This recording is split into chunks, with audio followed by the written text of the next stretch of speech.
मीनू जी के पास आती हूँ कि मीनू जी, अभी आपने प्रोफेसर पाशा को सुना, सिद्धार्थ को सुना और पुष्पराज ने भी जो बातें कही, ऐसा लग रहा है कि मोदी जी से बदला लेने का काम कर रहे हैं डोनाल्ड ट्रंप।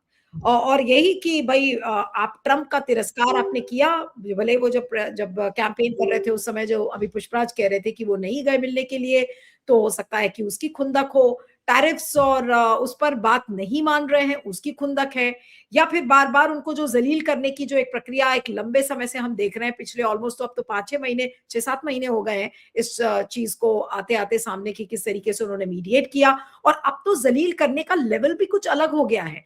ये कहना कि मोदी जी गिड़गिड़ा रहे हैं, प्लीज प्लीज कर रहे हैं, मोदी जी हमें खुश कर रहे हैं, और अब मोदी जी का ही जो फ्लैगशिप प्रोग्राम है इंटरनेशनल सोलर अलायंस, उससे अमेरिका ने अपने आप को बाहर कर लिया। और ट्रंप दुनिया की नजरों में ये दिखाना चाह रहे हैं कि देखिए, I am not the only one who's targeting, I am not targeting only India, but there are several other nations. उन्होंने ये कहा कि यूएन और नॉन यूएन ट्रीटीज हैं जिससे अमेरिका बाहर हो रहा है। ये अपने आप में ठीक है, बाकी देशों के लिए भी ये धक्का होगा, मैं ये नहीं कह रही हूँ, क्योंकि ये एक एग्जीक्यूटिव ऑर्डर है जिसको साइन किया है कल देर रात।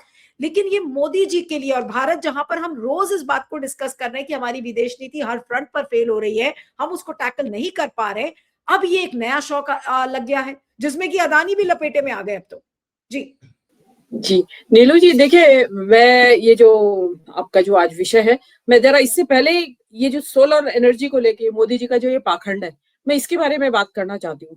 मोदी जी देखिए, ये जो सोलर एनर्जी है वो रिन्यूएबल सोर्स ऑफ एनर्जी माना जाता है कि जो प्राकृतिक संसाधन है उनको आपको 2 सेकंड नुकसान के लिए पहुंचाए रोक बगैर। रही हूँ, आपको 2 सेकंड के लिए बस रोक रही हूँ, क्योंकि मैं थोड़ा सा पर्सपेक्टिव में डाल दूं। जो पुष्पराज अभी लिंडसे ग्राहम की बात कर रहे थे, उनका एक ट्वीट है जिसमें कि अब टैरिफ कितना बढ़ेगा, अब आप ये सोच लीजिए। बस इस ट्वीट को पढ़ के फिर मैं आपकी मीनू जी आपके पास आ रही हूँ, इससे थोड़ा लोगों को, व्यूअर्स को एक पर्सपेक्टिव मिल जाएगा।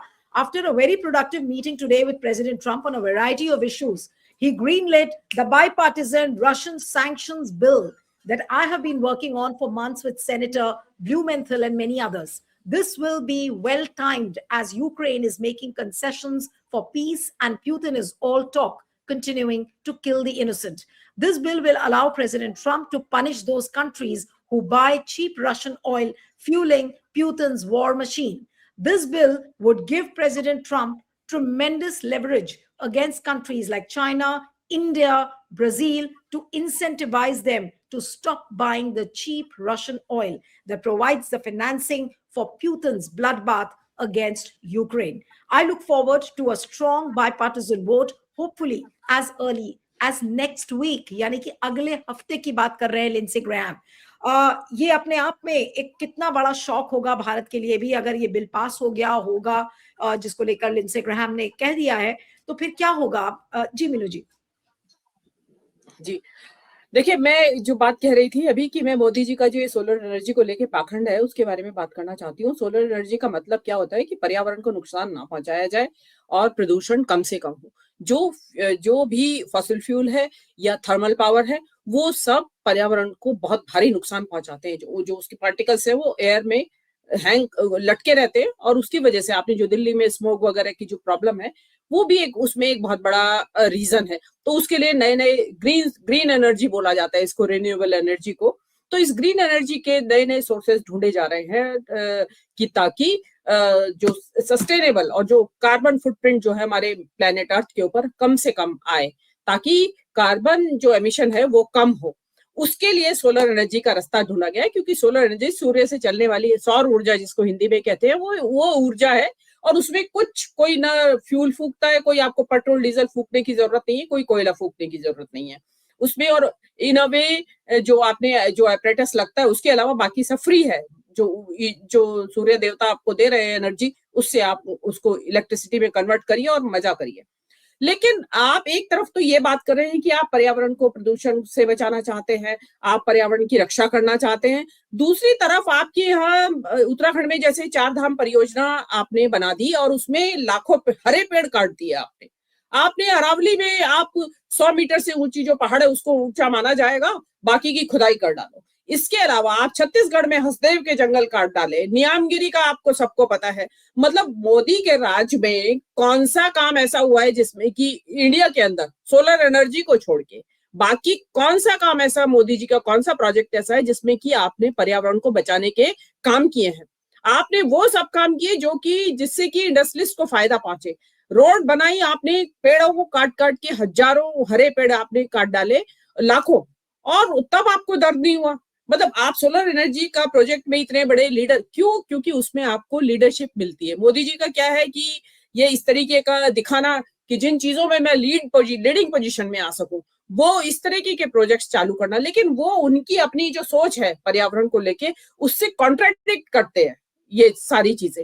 तो आप अगर आप सोलर एनर्जी के हामी हैं, तो आप कुछ भी हो जाए, आप सड़कों को चौड़ा नहीं करेंगे, गैर जरूरी चौड़ा नहीं करेंगे, और उसमें लाखों पेड़ काटने की इजाजत कतई नहीं देंगे, जिसमें कि आपके देश का ग्रीन ट्राइब्यूनल भी इजाजत नहीं दे रहा है। उसके बावजूद आप उसमें तरह तरह के खुरपेच लगा के और उसमें आप पेड़ों को काट डालते हैं।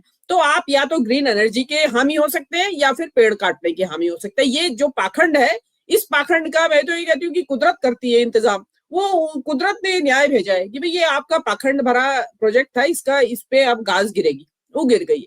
अब रही बात, इसमें बात जैसे अभी उठा रहे थे कि चाइना को इन्होंने शामिल नहीं किया, पाशा साहब ने शायद या सिद्धार्थ ने उठाई थी बात ये। तो चाइना को जब जब ये आपने मिशन बनाया, ये जो जिसके बारे में आज बात हो रही है, ये जिस टाइम बना, इसको स्टैब्लिश किया गया, उस टाइम तो मोदी जी हवा के घोड़े पे सवार थे।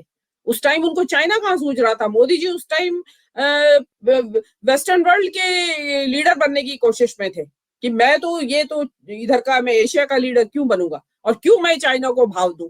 मोदी जी ने तो बहुत ज्यादा ऐसा बना रखा था कि जैसे बस अब मोदी जी तो वेस्टर्न वर्ल्ड के ही लीडर हैं, बाकी तो इंडिया के तो लीडर है ही नहीं, वो चाइना तो बहुत दूर की छोड़ दीजिए।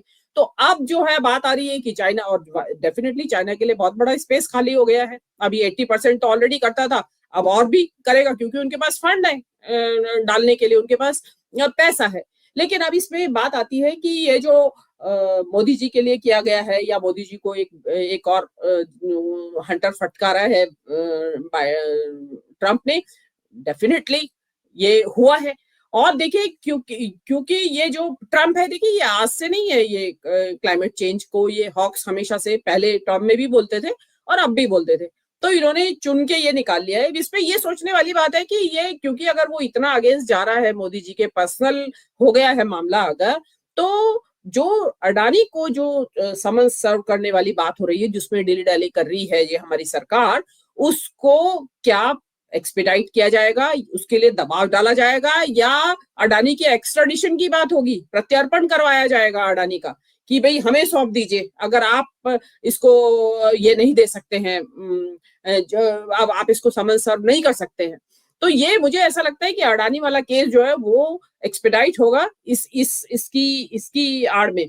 और इसमें एक चीज और मैं आपको बता देती हूँ कि ये जो अडानी के जो ये जितने भी प्रोजेक्ट्स थे अडानी के ग्रीन मिशन सोलर एनर्जी के, इनमें जहां भी खासकर महाराष्ट्र और राजस्थान में तो जो टेंडर इनवाइट किए गए उनमें उनकी शर्तें जानबूझ के ऐसी रखी गई ताकि अडानी ही उसमें टेंडर में पार्टिसिपेशन करे उसमें, और हुआ भी वही। इतनी कठिन शर्तें थी कि वो अडानी ने ही पार्टिसिपेट किया और दोनों महाराष्ट्र का भी टेंडर और राजस्थान का टेंडर अडानी के नाम खुला। तो ये इसमें मोदी जी का अपना क्रोनी कैपिटलिज्म पूरे तौर पे चल रहा था। और अडानी ने तो इतना किया कि उसने जो आपके तेलंगाना में जो सॉरी आंध्र प्रदेश में जो उसने घूस देनी थी अधिकारियों को, उसका पैसा अमेरिका से उठाया, अमेरिका के इन्वेस्टर्स से, और उनसे छुपाई ये बात कि हम इस पैसे से घूस देंगे। 2,500 करोड़ की रिश्वत बताते हैं इन्होंने दी है ऑफिसर्स को। तो वो उसको अमेरिका के कानून में ऐसा है कि आप इन्वेस्टर से पैसा उठा के उसको इन कामों में इस्तेमाल नहीं कर सकते हैं, और उस वजह से ये मुकदमा चल रहा है।